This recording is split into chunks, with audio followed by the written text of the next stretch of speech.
So other issues.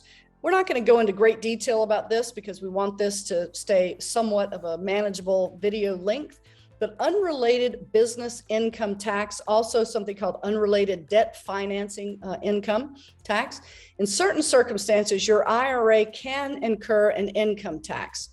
And these rules are designed to prevent the IRA, that's normally tax exempt, from operating businesses in a way that competes with other everyday businesses outside of IRAs. They don't want to give IRAs advantages over other regular businesses. So if you're operating a business and you're getting business income into your IRA, it may be subject to this unrelated business income tax. It can be incurred in 3 situations. So if the IRA has income from an unrelated trade or business, like technically flipping is a trade or business, not an investment. If you do enough deals to rise to the level of a trade or business, and you're flipping inside your IRA, the income your IRA earns from flipping could be subject to this unrelated business income tax.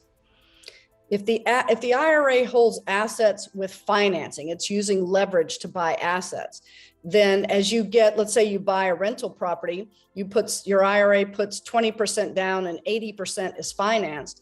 Well, every time you get a rent check, 80% of that rent check is subject to the unrelated debt financing income tax. Okay.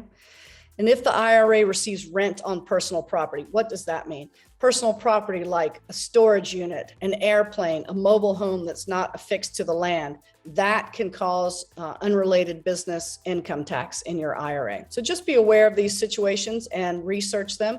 Make sure you're not doing something that would cause income tax in your IRA. Doesn't mean it's the worst thing. Sometimes we're willing to pay a little income tax. Maybe the asset's going to appreciate and we want that appreciation to come into our IRA tax-free. So it's not that it's the end of the world. You just got to be aware of it.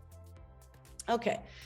There's some other issues with self-directed IRAs and 401ks. We don't have time to go into it in this video, but just, do your research when you're looking at these things. Let me stop my screen sharing and go back to the video.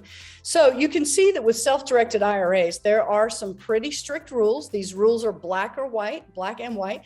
There's no, the IRS doesn't look at what your intentions are or that you didn't know the rules. It's too bad, so sad. You better know them. You better pay attention. And if you have any questions, you need to seek professional assistance from a lawyer or CPA who's knowledgeable with these rules.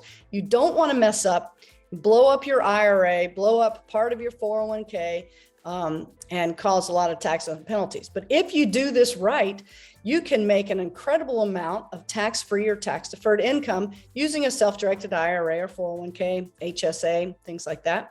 So I highly recommend that you look into it. And once you've made enough to get past your eat money for the month, then consider investing through your self-directed IRA. I hope that's been of help. Again, it's Mary Hart with the Alternative Investing Movement.